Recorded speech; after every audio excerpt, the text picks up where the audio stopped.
Hello, I'm Tiffany Houghton, and you are on Rock Forever Magazine. Hey guys, it's Tori from Rock Forever Magazine, and I am here right now with the amazing Tiffany Houghton. How's it going today? Thank you. It's great. We do have the perfect view of downtown Disney. We have the perfect view of downtown Disney right now. I am just loving this. And I mean, we're totally matching with the sunglasses. Oh. You have like a Minnie Mouse-esque outfit going on. It's all great. Yes. Well, I mean, I knew we were going to be at Disney, and so of course I had to plan accordingly. Exactly. So you are ready for tonight's show. I am ready for tonight's show. Well, first we got to start with a few finish a sentence questions for you. Oh, I love this. So you ready? Yes, I'm so ready. All right. Now your go-to dance move is? Oh my gosh, go-to dance move, I'm going to have to say. Yep. Just rock it out, do a little knee wobble. Classic. You know. And it works every time. It doesn't even matter the snaps. song. Exactly. There you go. See? And now you were the most starstruck when you met? Nick Lachey. Nick Lachey. I was waiting for Nick Jonas. So you started with Nick. I was like, I know where she's going with this now. I haven't met him yet. And so I don't want to even think about what state of mind I'm going to be in when that happens, seeing as I was bawling my eyes out last night when he tweeted me. Oh, really? He tweeted you? So this is like a step closer. It's too soon. I might start crying, but at least I'm wearing glasses. I missed his live chat last night. I was real upset about it. I was in the shower, and I come out, and I'm like trying to click on the link, and then I realize that the chat's over. Oh, no. And so, of course, I start crying. My whole band thinks that I'm crazy. And then I proceed to see that he tweets at me and says, "Sorry, next time." No way. Yes. That is amazing. So now I can only imagine what will happen the day you actually meet him. I don't know what's going to... It's heart palpitations already just talking about it, so we'll see. He needs to prepare himself for this one. Oh, my gosh. Poor thing. Poor thing. Now, next, finish the sentence. Your favorite song of all time is? Favorite song of all time? Girls just wanna have fun. Oh, girls just wanna have fun. I mean, because why not? That was an amazing song choice and a great rendition. So that was like 2 in 1. Bam. Awesome. There you go. And now last finish the sentence. The first concert you ever went to was? It was Dixie Chicks. It was Dixie Chicks. I was very young. My parents took me, and I remember I wore one of those rock, like the ring pops. Yeah, ring pops. Because they have a song that's like, and I'm not even going to remember it.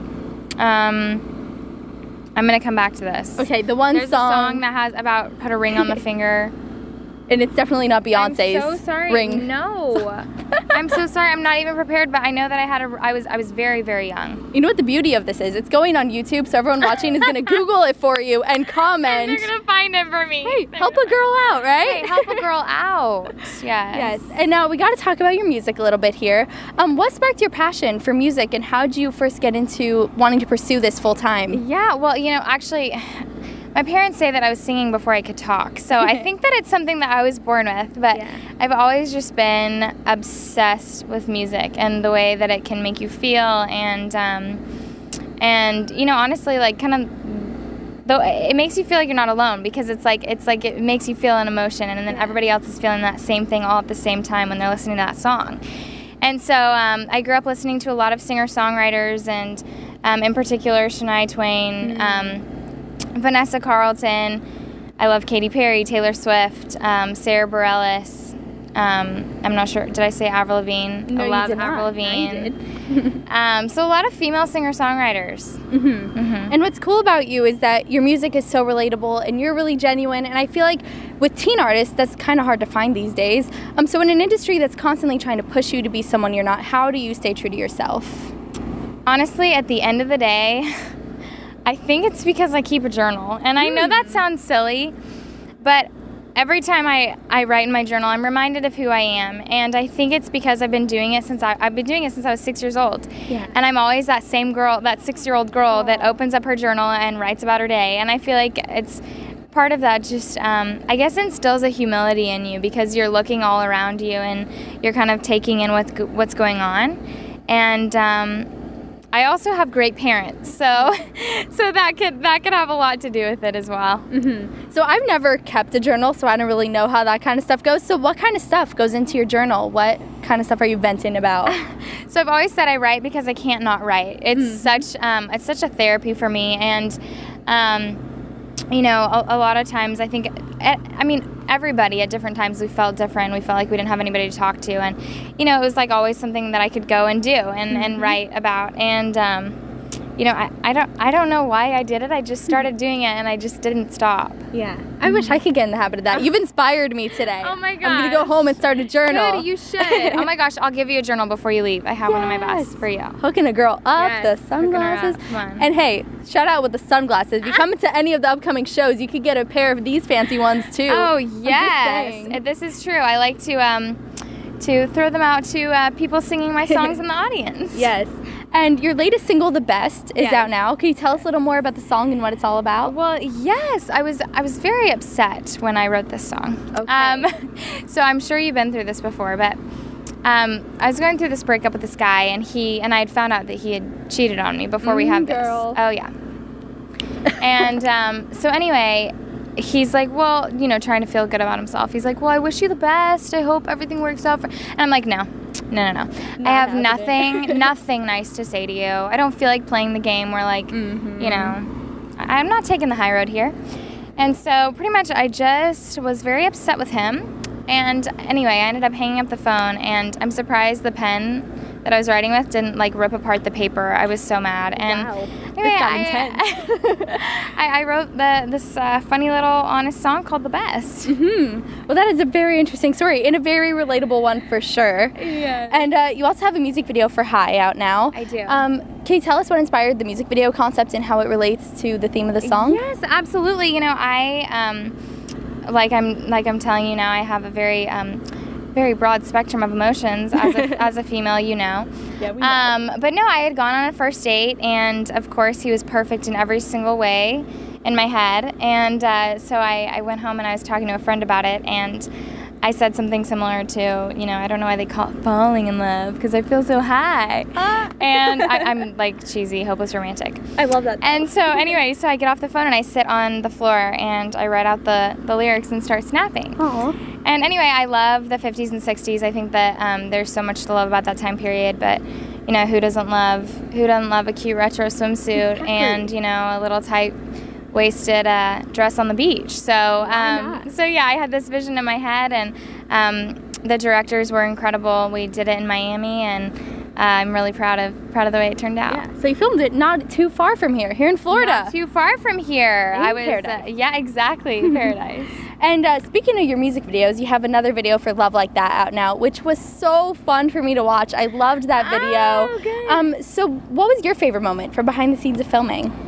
Well, we ate a lot of cupcakes, and that, I mean, there's never, you know, you can't hate that. So that was a lot of fun. It was also really fun.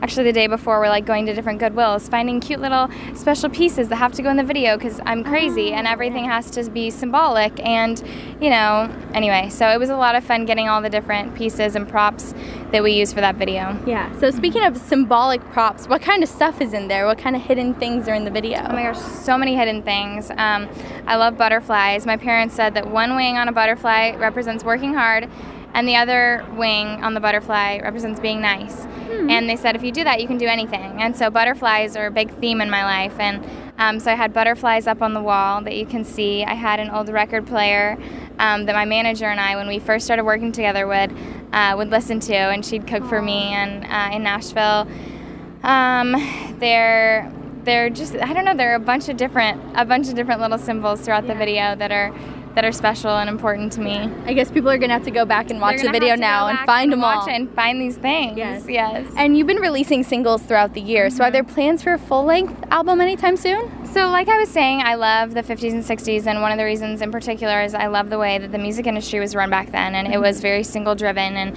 I think that that gives a song the opportunity to have its own life. And I think at, you know, this day and age that songs are cheapened by albums almost. And I mean, as a songwriter, my heart and soul is put into every single song, and I can't imagine taking away from one of the songs because I put a bunch of other ones around it. And I don't want them to be competing with each other. I would rather have them each have their own life and their own video and concept and theme. And And so I'm very particular, I guess, about that. So I put out singles, and that's not to say that I'll never put out an album, but at the stage that I'm at right now, I'm going to keep putting out singles. Yeah, I mean, it's totally true that each single gets a lot more attention than when you release like a bulk of music. Exactly. Because some songs can be more overshadowed than others. So this way, we get to love them all one by one. Yes, one by one. Yeah, and your music has been getting some radio play recently, which is very exciting.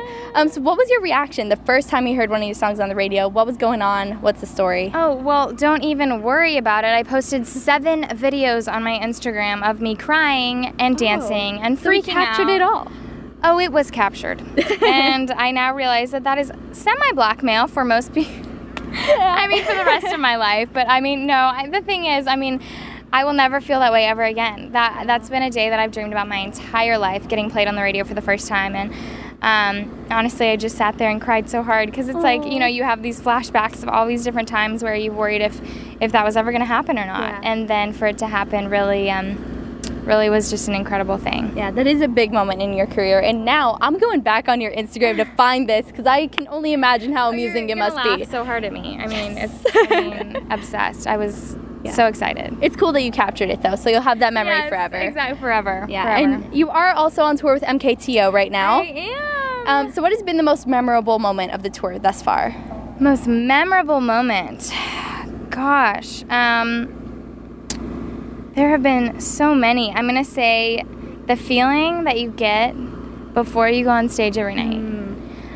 And then the feeling that you get when you come off the stage. Yeah. Is indescribable. It's seriously it's incredible, and I keep thinking that it's gonna like fade a little bit, because I keep, you know, every night we perform and still, I mean, the butterflies never fail. They come every night, and it's so much fun. I went and got Mardi Gras mask the other day with Tony, which was a lot of fun in New Orleans, and then Malcolm and I have been playing basketball recently, and he taught me how to do a layup. So I mean. So you're basically a pro now. I mean, I'm kind of becoming a pro. I don't know. We'll see. Yes. But, yeah. And you have a lot of young girls who are fans of you, and I think you are a fashion inspiration for a lot of people. I mean, just look at this ensemble. That's so sweet. Thank you. So what are your top 3 beauty and fashion tips for anyone watching? Okay, top 3 beauty and fashion tips. Let's see. Makeup is all about lighting.